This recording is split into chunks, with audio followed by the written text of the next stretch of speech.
Good morning, dear friends.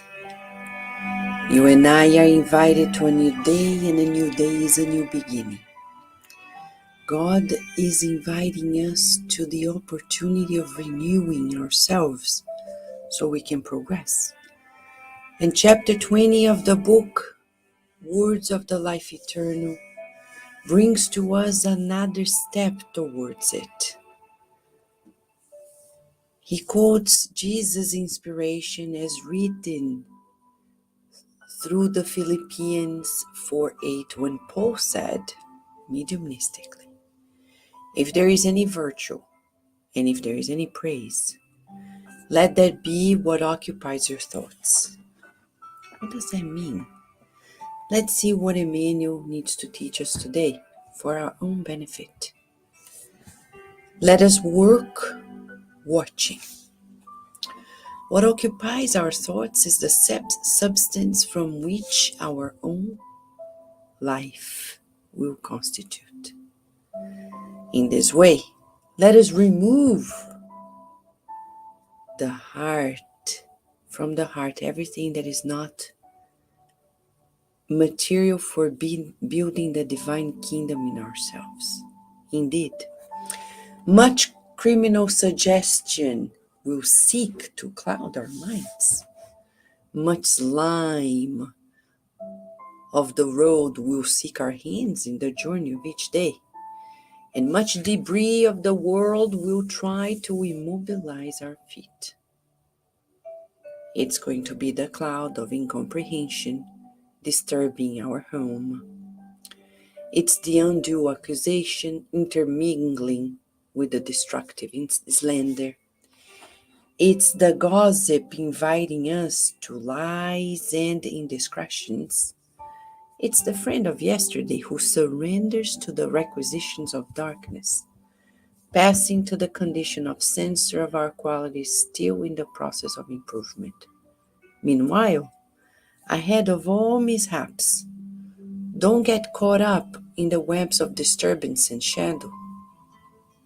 In all situations and in all matters, let us keep the soul in the angles where something arises worthy of praise, fixing the good and trying to accomplish it with all the energies within reach. To the most unhappy, let's give more support. To the ones who are very sick, let's give more help. And occupying our thoughts with the authentic values of life, we'll learn to smile at the difficulties, whatever they may be, gradually building in us the living temple of light for constant communion with our Master and Lord. You know, friends, Emmanuel says these words. If you read the book 2,000 years ago, when we read that book, we get to know of who Emmanuel was 2,000 years ago. A good senator at the Roman Empire. However, very proud, selfish, egotistic. Very interesting. Because 2,000 years have passed by and we're still living a life just like that, prioritizing status, fame, wealth, ego. But in our case, we have had Jesus for 2,000 years. In his case, Emmanuel, then Publius Lentulus, didn't know much. It was foreign to him, all the proposals by the Christ. When you read the book, chapter 5, in this beautiful encounter between Jesus and Publius Lentulus, we're going to see Jesus proposing fraternity, equality. And Emmanuel says that's too much. And we think we're far from it, but we're not. How often do we look at people who are from a different nationality, or a different race or a different socioeconomic status, and we feel separated from them. We feel these sectarian feelings. How can we build the divine kingdom in us when we have such prejudices, when we have prejudices of religion? Even for us who are spiritists, if somebody doesn't have a religion, that doesn't mean they're less. Think about it, this prejudice in us. The prejudice that people are less because they don't think like we do. That's not what Jesus taught us. So Emmanuel is saying, pay attention to what you're thinking. Let's go within and get rid of these prejudices of race, of religion, of nationality, of socioeconomic status, of intellectual status, of beauty. There are people who only select friends who are beautiful. That exists. People who only select friends who will give them something. That's not friendship, it's business. How can we be truly happy this way? Impossible. So he's saying, let's go within ourselves, and he gives some examples. When the cloud of misunderstanding and incomprehension is disturbing our home, when we wake up, before we stand up, pray, visualizing light, visualizing the Christ, grateful for the home, the family members, the relatives, visualizing all of us together, holding our hands, saying, we are light, we are peace, we are joy of living, we're the light of God. That's an affirmation for us to break down all misunderstanding. One day we're going to make it if we persist every day. When we are in our minds worried about what people say, that's what he's saying here.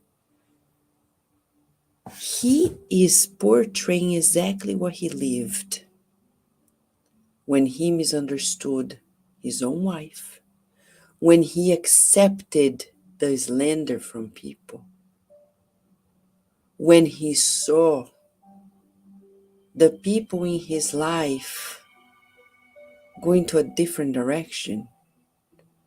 It hurt him, but then he learned for no use, because what people do is their problem, what we do is our problem. As Mother Teresa said, at the end of the day, it's between God and us. So then let us surrender to God and allow God to wash the waters of our feelings and thoughts, fortifying our hope, our joy of living, and our courage to progress.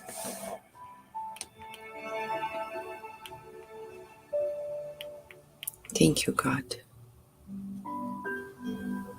for this learning experience with your messengers, with Emmanuel, Chico, Xavier.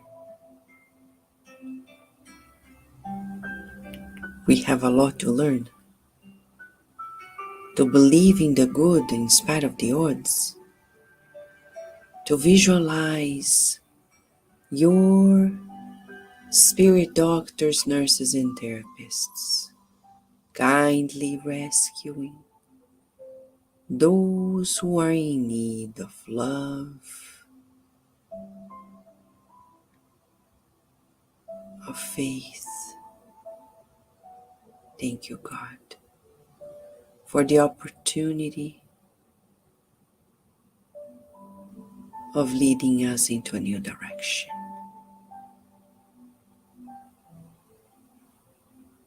We want to thank you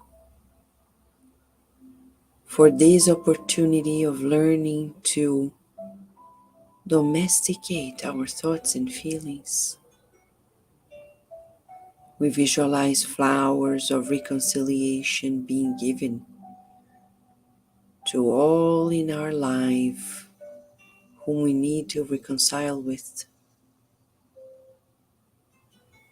We visualize rays of healing light showering upon us and loved ones, bringing strength, protection, loving care.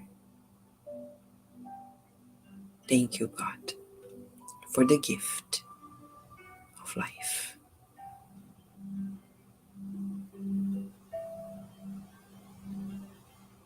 Thank you for the gift of a new day.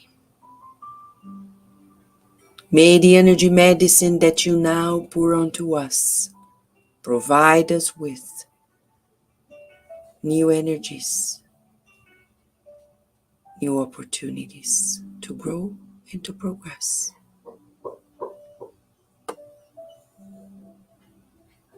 We see all the people in the circle of prayer and those who have their names in the book of prayer, showered by your healing light. We rejoice in your company, in your loving care, today and always, and so be it.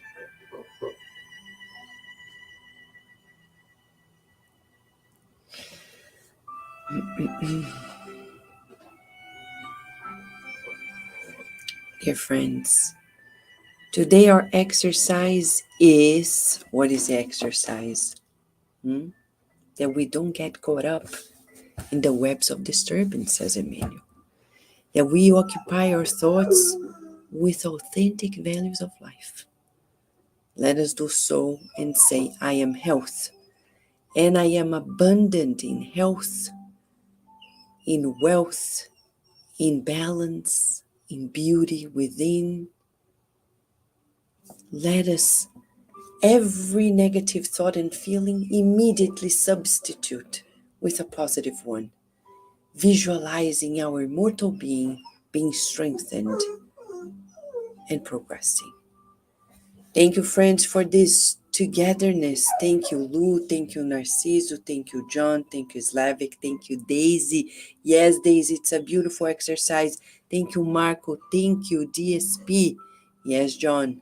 Let's love and serve all by going within. That's how we're going to serve, by balancing ourselves. We wish you a beautiful day and night. And we look forward to next time when we meet here for another morning prayer. Thank you, friends.